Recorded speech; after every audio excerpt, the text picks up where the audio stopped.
live along the tidal basin. I know you also have a special guest, our good friend Mike Litterst, with you. Caitlin, it sure looks pretty out there.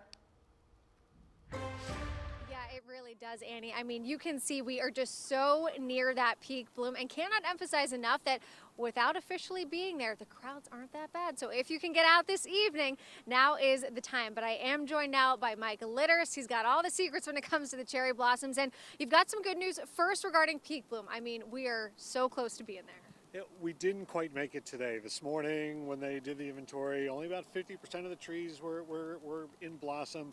You know, 70% is the magic number. The sun really never came out today. The temperatures didn't quite get warm enough. The forecast tomorrow, there is no question, we will call peak bloom tomorrow. And we will be here. We are looking forward to it, but a lot of eyes also looking toward the end of the week. We've got some rain, we've got a little bit of wind on, but you said this early into peak bloom, not a problem? No, you know, these trees are just now blossoming. Tomorrow, even into Friday, those petals are going to still be hanging on nice and strong. You know, a week from now, when the petals have been out for a while, that, you know, you get a heavy wind or strong rains at that point, then maybe it brings them down. It won't ruin the show Friday if we get some rain. Good, and we're kind of teeing things up for a nice longer bloom, certainly than last year, but the colder weather this weekend actually will help keep those blossoms on a little longer too. Colder weather this weekend will keep them on. Looking 7 days out, all of a sudden I'm seeing a warming trend. You know, if we get to 70s or even 80 that I'm seeing Tuesday, Wednesday, Thursday of next week, that will speed the process to bring the leaves out to replace the blossoms. So we may or may not get to a second weekend this year. Yeah, and I will say I've been obviously out here for the past several days walking around the tidal basin, and one thing that I think is so neat for visitors to see this year is the completed seawall reconstruction project. Talk about what folks need to know in terms of the project itself, how quickly you got things done, but also how that impacts your walk around the basin. Yeah, the project is all but done, just doing some punch list items. We're planting cherry trees even as we speak.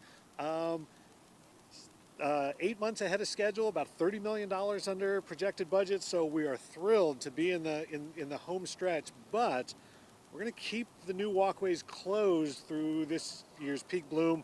We want to give all those new tree roots the opportunity to sort of take hold before we unleash the masses of footprints that come through.